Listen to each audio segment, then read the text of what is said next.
Hello students, welcome to सेफिया online classes. कैसे हैं आप सभी स्टूडेंट्स? मैं आशा करता हूं कि आप बहुत अच्छे से होंगे।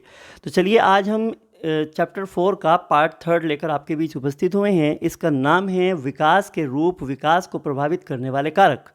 तो चलिए, इसी क्रम में आगे बढ़ते हैं। तो आज हम बताएंगे आपको जो श्रीमती हरलोक हैं, उन्होंने क्या किया कि जो विकास है, जो विकास में होने वाले परिवर्तन हैं, उनको उन्होंने 4 भागों में बांटा है, यानी फॉर्म्स ऑफ डेवलपमेंट। तो वो कौन से 4 भाग हैं मिसिज हरलोक के द्वारा दिए गए, उनको हम चर्चा करेंगे। बहुत ही इंपॉर्टेंट है ये।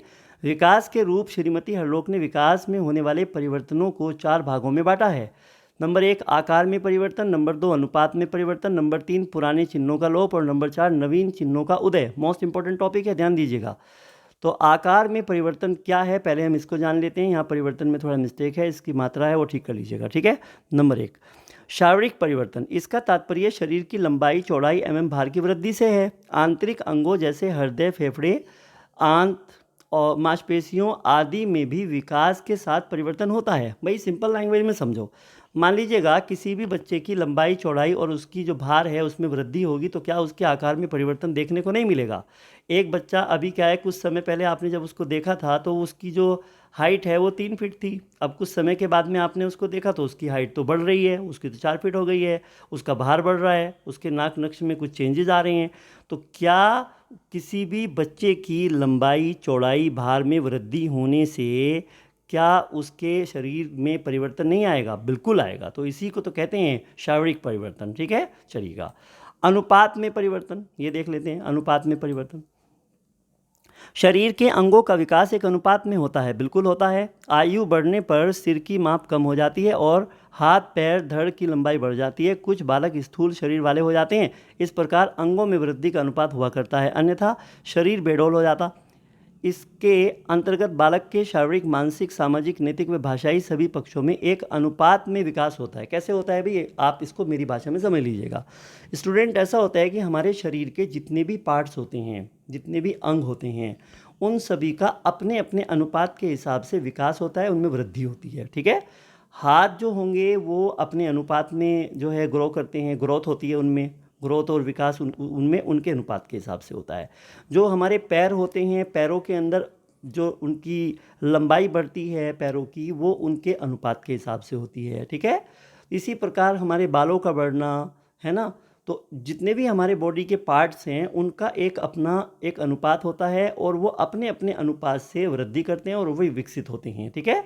तो ऐसा नहीं होता कि हमारा एक जो पैर है वो 2 फीट का है और एक हमारा 3 फीट का हो गया, तो अनुपात बिगड़ गया यहाँ पर। इसका मतलब समान अनुपात में होगा। और ये वृद्धि और अनुपात, वृद्धि और अनुपात मैंने आपको बहुत अच्छे से पढ़ाया था। ये एक निरंतर प्रक्रिया है और जो विकास है वो गर्भावस्था से शुरू होकर मृत्यु तक होता रहता है। उसकी गति कभी मंद कभी तेज, वो तो मैंने आपको टीच ही किया था बहुत अच्छी तरीके से, आपको पता होगा, राइट स्टूडेंट। तो अनुपात के बारे में इतना ही है। आगे देखिएगा, पुराने चिन्हों का लोप, ये क्या होता है? अब तुम मुझे एक बात बताओ। मान लीजिए स्टूडेंट्स, किसी भी बच्चे के अंदर मान लो कि उसके जो दूध के दांत हैं, कच्चे दांत हैं, वो टूट गए और उसके स्थान पर दूसरे यानी कि स्थायी दांत आ गए। तो जो उसके कच्चे दांत हैं वो उसके लुप्त हो जाएंगे ना, उसके अब फिर नए चिन्हों का उदय हो जाएगा। तो जो स्थायी दांत उसके अंदर आ पा रहे हैं, आप देख पा रहे हैं ना, तो वो नए चिन्हों का उदय होना कहलाएगा। और जो उसके कच्चे दांत टूट गए हैं और वो लुप्त हो गए हैं, दिखने बंद हो गए, वो क्या कहलाएंगे? वो कहलाएंगे पुराने चिन्हों का लोप। बहुत ही सिंपल भाषा में आप इसको समझ लीजिएगा। इसके अंतर्गत नई विशेषताओं के आने पर पुरानी जो चिन्ह होते हैं वो लुप्त हो जाते हैं। बचपन की आवाज़ के बाद में आवाज़ में परिवर्तन हो जाता है। आपने देखा होगा कि आप 1 साल तक के बच्चे की आवाज़, 6 महीने के बच्चे की आवाज़ देखो, फिर 1 ईयर की देखो, फिर 2 ईयर की देखो, तो you will find A difference. आपको उसमें एक अंतर नज़र आएगा। तो पुरानी आवाज़ कहाँ जा रही है? वो लुप्त हो रही है। उसकी जगह कौन सी आ रही है? नई आवाज़ जन्म ले रही है। इसका मतलब नए चिन्हों का उदय हो रहा है और पुराने जो चिन्ह हैं वो लोप हो रहे हैं, मतलब डिसअपियर हो रहे हैं, ठीक है। जैसे कच्चे दांतों का लुप्त होना और कच्चे बालों का लुप्त होना। तो पुराने चिन्हों के लुप्त होने पर नए चिन्ह विकसित होते हैं, क्लियर। उनके स्थान पर नए चिन्ह आ जाते हैं। एग्जाम्पल, अब नंबर 4 देखिएगा, नवीन चिन्हों का उदय। कुछ पुरानी आकृतियाँ विकास के कारण लुप्त हो जाती हैं और कुछ नई आकृतियाँ विकसित हो जाती हैं, जैसे स्थायी दांत और दाढ़ी मूंछ का आना। ये क्या है? ये नए चिन्हों का उदय तो है। तो नए चिन्हों का उदय होना और पुराने चिन्हों का लोप होना, ये कंसेप्ट आपको बिल्कुल क्लियर हो गया होगा। राइट स्टूडेंट, चलिए अब देख लेते हैं हम कि वृद्धि तथा विकास को प्रभावित करने वाले कारक वो कौन कौन से हैं। विकास को प्रभावित करने वाले निम्न कारक हैं। वंशानुक्रम। बालक का विकास वंशानुक्रम में उपलब्ध गुण एवं क्षमताओं पर निर्भर करता है। गर्भाधारण करने के साथ ही बालक में पैतृक कोशों का विकास आरंभ हो जाता है तथा यहीं से बालक की बुद्धि एवं विकास की सीमाएं सुनिश्चित हो जाती हैं। नंबर 2, ये पैतृक गुण पीढ़ी दर पीढ़ी ट्रांसफ़र होते रहते हैं, स्थानांतरित होते रहते हैं। बालक के कद, आकृति, बुद्धि, चरित्र को आदि को भी वंशानुक्रम संबंधी विशेषताएं प्रभावित करती हैं। शॉर्टकट में दो ही लाइन में समझ लीजिएगा, दो ही शब्दों में समझ लीजिएगा। बहुत ही आसान कंसेप्ट है स्टूडेंट, मैं सिंपल लैंग्वेज में बता रहा हूँ आपको। यदि किसी माता पिता के अंदर पहले से ही कोई बीमारी रहती है तो निश्चित रूप से उनके बच्चों को भी उस बीमारी से पीड़ित होना पड़ता है, उस दौर से गुजरना पड़ता है। मतलब ये हुआ कि अगर आनुवंशिकता का मतलब क्या होता है? आनुवंशिकता का मतलब होता है कि जो माता पिता से हमें जीन्स के माध्यम से जो वो स्थानांतरण हमारे अंदर हो जाता है बीमारी का, है ना, तो या अच्छी चीज़ों का या बुरी चीज़ों का, सकारात्मक चीज़ों का या फिर नकारात्मक चीज़ों का हमारे शरीर के अंदर ट्रांसफ़र हो जाता है, तो वो हमारा जो शरीर होता है वो उस कारक के द्वारा प्रभावित होता है। क्लियर? अगर मान लीजिए हमें माता पिता से, अगर हमारे माता पिता स्वस्थ हैं, क्लियर, और हमारे अंदर, तो हमारे ऊपर स्वस्थ शरीर होने का क्या पड़ेगा? स्वस्थ प्रभाव पड़ेगा।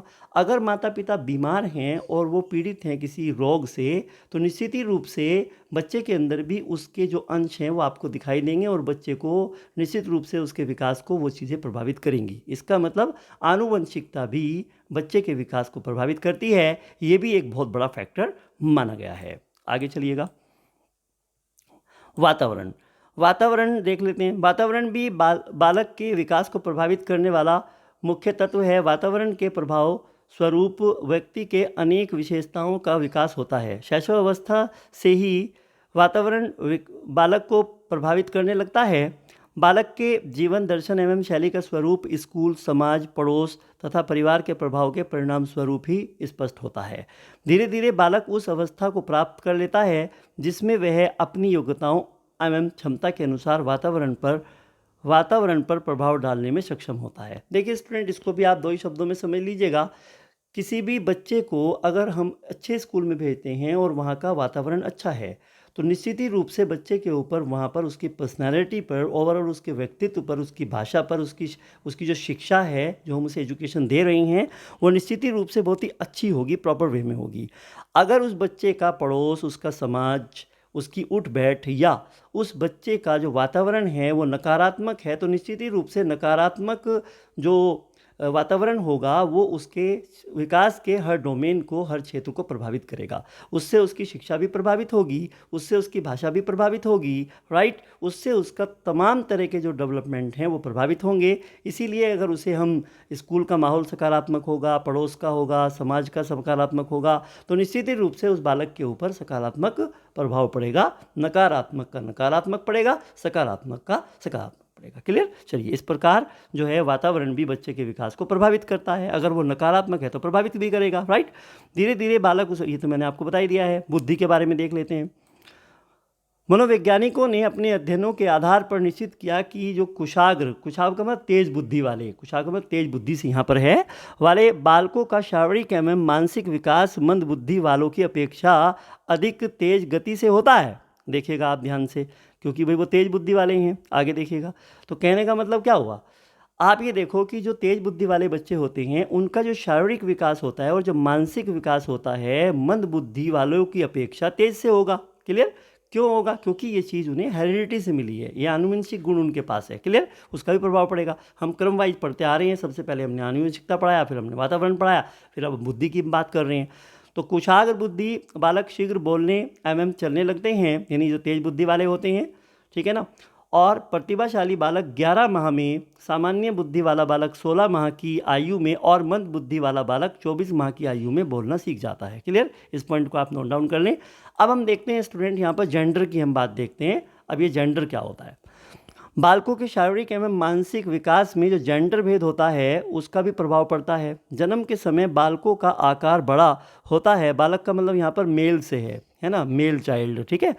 किंतु बाद में जो बालिकाओं में शारीरिक विकास की गति तीव्र होती है, इसी प्रकार बालिकाओं में मानसिक एवं यौन परिपक्वता बालकों से पहले आ जाती है, ठीक है। तो आपको मैंने जेंडर में डिफरेंस बताया है, आप देख लीजिएगा। यहाँ पर जो शारीरिक विकास है तो वो बालिकाओं में थोड़ा सा बालकों के कंपैरिजन में जल्दी हो जाता है और वो तीव्र गति से होता है, ये आपको पॉइंट याद रखना है, ठीक है। चलिए, अंतःस्रावी ग्रंथियाँ, ये भी मोस्ट इम्पॉर्टेंट पॉइंट है। बालक के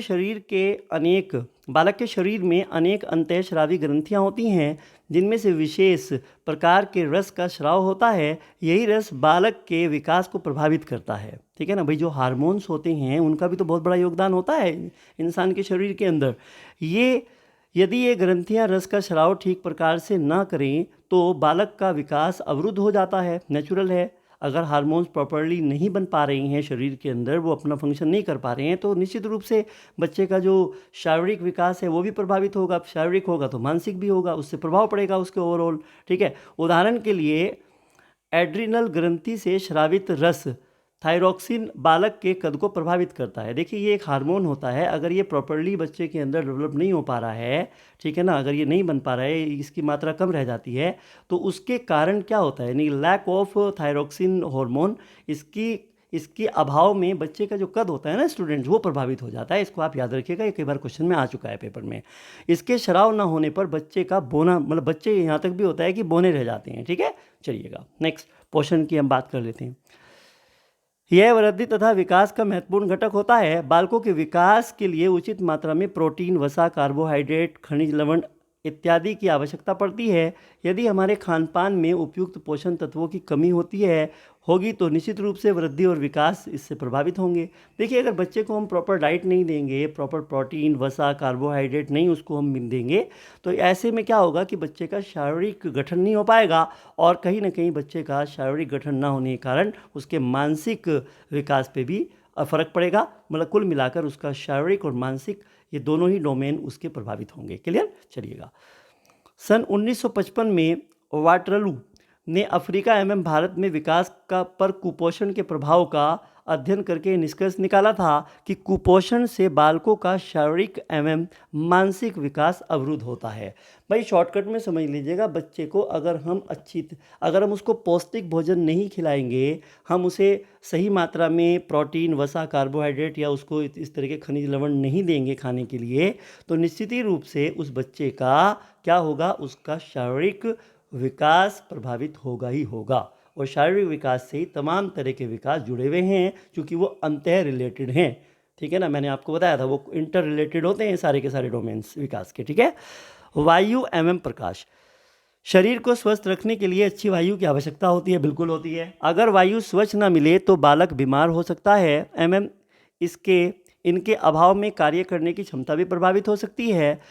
शारीरिक विकास के लिए सूर्य की प्रकाश की महत्वपूर्ण भूमिका होती है। क्यों होती है भाई? क्योंकि सूर्य के प्रकाश में विटामिन डी की प्राप्ति होती है, जो विकास के लिए बहुत बहुत उपयोगी होता है स्टूडेंट्स, राइट। तो आपने देखा कि क्या क्या चीज़ें हमारे लिए उपयोगी होती है और कौन कौन से वो कारक हैं जो हमारे विकास को प्रभावित करते हैं स्टूडेंट्स। तो इसी क्रम में अब हम आपके बीच एक बहुत ही इंपॉर्टेंट पॉइंट लेकर आ गए हैं। तो ये हमारा एक क्वेश्चन है, चलिएगा अब हम इसके कुछ इंपॉर्टेंट क्वेश्चंस यहाँ पर सॉल्व कर लेते हैं, राइट स्टूडेंट। तो ये पहला क्वेश्चन है स्टूडेंट्स हमारा इसी क्रम में, हरलोक के विकास क्रम में होने वाले परिवर्तनों के अनुसार निम्न में से कौन सा एक परिवर्तन शामिल नहीं है। देखिए, हरलोक ने क्या किया था कि जो विकास के जो रूप हैं उन्होंने 4 रूप बताए थे। क्लियर? तो अब बताइएगा, एक तो आकार में परिवर्तन बताया उन्होंने, पुराने चिन्हों का लोप बताया उन्होंने, अनुपात में परिवर्तन बताया उन्होंने, तो नए चिन्हों का उदय होना बताया था, वो तो इसमें है नहीं, तो इसमें उसकी जगह उन्होंने एग्जाम वालों ने ये दे दिया सामाजिक नियमों का परिवर्तन। तो ये वाला ऑप्शन है, ये नहीं है भाई। तो क्वेश्चन नंबर 1 का आपका डी ऑप्शन ठीक होगा, इसका मतलब ये शामिल नहीं है, राइट। क्वेश्चन नंबर 2 देखिएगा स्टूडेंट, यहाँ पर क्वेश्चन नंबर 2 क्या कहता है भाई, पढ़ लीजिएगा। शरीर के अंगों का विकास एक अनुपात में होता है, बिल्कुल होता है। हाथों का हाथों के अनुपात में होगा, पैरों का पैरों के, बालों का बालों के, हर अंग का अपने अपने उससे अनुपात में विकास होता है, अभी तो बताया मैंने। जी हाँ, तो आयु बढ़ने पर सिर की माप कम हो जाती है। ठीक है, यह विकास क्रम के किस क्रम को दर्शाता है? देखिए स्टूडेंट, सीधी सीधी बात है। यहाँ पर मैंने आपसे कहा था कि जब आयु बढ़ने पर सिर की माप कम हो जाती है, इसका मतलब क्या होता है कि वो उसका जो अनुपात है वो घट जाता है, और जो और शरीर के अंग होते हैं उनका बढ़ जाता है। तो इसका मतलब ये हुआ कि वो घटना बढ़ना किसी, यानी कि जो हमारे शरीर के अंग होते हैं किसी का क्या होता है कि वो कम अनुपात में विकसित होते हैं, कुछ ज़्यादा अनुपात में होते अपने अपने में हैं। ऐसा नहीं होता कि हमारा एक हाथ तो जो है वो किसी और अनुपात में जो है वृद्धि करेगा और दूसरे वाला हाथ किसी में, एक कान किसी से करेगा दूसरे वाला किसी से करेगा, ऐसा नहीं होता स्टूडेंट। ठीक है ना, तो वो इक्वली मतलब एक अनुपात में उनमें ग्रोथ होती है, उनमें विकास होता है। तो यहाँ पर ये अनुपात में परिवर्तन की बात करेगा, तो यहाँ पर क्वेश्चन नंबर 2 का अनुपात में परिवर्तन दर्शाता है। ठीक है स्टूडेंट, तो शरीर के अंगों का विकास एक अनुपात में होता है।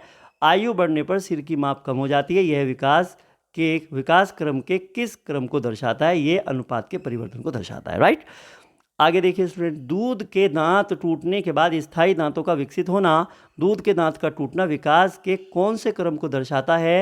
यानी उसने कहा कि दूध के दांत का टूटना, यानी जो दूध के दांत टूटेंगे तो क्या होगा? इसका मतलब ये हुआ कि भाई वहाँ पर जो उसके पुराने चिन्ह थे वो क्या हो गए? पुराने चिन्हों का लोप हुआ है। तो यहाँ पे पुराने चिन्हों का लोप हुआ है क्योंकि उसने वहाँ पर दांतों का टूटना बताया है। अब तो वो दिखेंगे नहीं, वो तो अब लोप हो जाएंगे। इसको आप इस तरीके से समझिएगा। ठीक है, तो इस तरीके देखिएगा, बच्चे जैसे जैसे किशोरावस्था की ओर बढ़ता है उसमें दाढ़ी मूंछ का आना दर्शाता है। तो इसका मतलब नए चिन्हों का उसके अंदर क्या हो रहा है? नवीन चिन्हों का उदय हो रहा है। तो बहुत सिंपल क्वेश्चन है आपके लिए, क्वेश्चन नंबर 4 का बी ऑप्शन ठीक होगा। हरलोक ने विकास क्रम को कितने कितने जो है भागों में विभाजित किया है? भाई 4 में किया है, अभी तो मैंने आपको पढ़ाया है ये। भाई उसने आकार में परिवर्तन बताया, अनुपात में परिवर्तन बताया, और पुराने चिन्हों का लोप बताया, और नए चिन्हों का उदय बताया। यही तो बताए हैं, आप उंगली पे याद कर लीजिएगा, बहुत सिंपल हैं। तो हरलॉक ने 4 बताए हैं भाई। और बच्चों का कद आकृति व बुद्धि में पिछड़ना दर्शाता है। देखिए क्वेश्चन नंबर 6 बड़ा आसान है ये। अगर बच्चा क्या करेगा कि उसके कद काठी में और बुद्धि में, इसका मतलब क्या है कि वो शारीरिक में पिछड़ रहा है तो बुद्धि में पिछड़ेगा। तो ऐसा होने से क्या हो रहा है? इसका मतलब वंशानुक्रम का प्रभाव पड़ रहा है, वातावरण का भी प्रभाव पड़ेगा, समाज का पड़ेगा, तो सभी का होगा इसमें तो। ठीक है ना, तो सभी में पिछड़ेगा फिर वो। ठीक है, तो क्वेश्चन नंबर 6 का ये डी ऑप्शन ठीक होगा। क्वेश्चन नंबर 7 देखिएगा, बच्चे के कद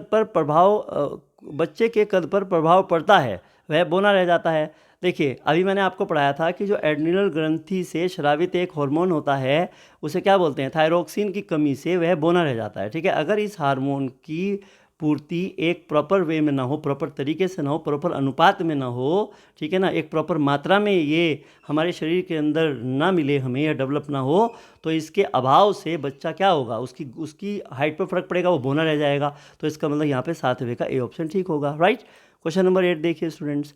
क्वेश्चन नंबर 8 कहता है कि बालकों के शारीरिक व मानसिक विकास में, ये मोस्ट इंपॉर्टेंट क्वेश्चन है स्टूडेंट, का प्रभाव पड़ता है। बालिकाओं में बालकों की अपेक्षा शारीरिक व मानसिक विकास तीव्र गति से होता है। देखिए तो लिंग भेद की हम बात कर रहे हैं, जेंडर डिफरेंस दर्शा रहा है, क्योंकि यहाँ पे बालिका और बालक में अंतर हो रहा है, तो इसका मतलब यहाँ पे लिंग भेद हो रहा है। ठीक है, क्वेश्चन नंबर 8 का डी ऑप्शन होगा आपका। अब इसी क्रम में हम देख लेते हैं स्टूडेंट्स, आपका ये मोस्ट इंपॉर्टेंट है यहाँ पर, ये देखिएगा क्वेश्चन, ये देखिए स्टूडेंट्स, क्वेश्चन नंबर 9 क्या कहता है? कुपोषण से बालकों के पर प्रभाव पड़ता है। शारीरिक और मानसिक विकास पे प्रभाव पड़ेगा भाई कुपोषण से तो। ठीक है, जब उन्हें पौष्टिक आहार नहीं मिलेगा, भोजन नहीं मिलेगा, तो शारीरिक विकास प्रभावित होगा, तो मानसिक अपने आप हो जाएगा। तो यहाँ पे बी होगा, तो इसका मतलब 9 का बी ऑप्शन ठीक होगा। नैतिक विकास, सॉरी यहाँ पे क्वेश्चन नंबर 10 है, आकार में परिवर्तन दर्शाता है। बताओ भाई किस में दर्शाता है? मानसिक व सामाजिक विकास में दर्शाता है क्या? आकार की बात हो रही है भाई।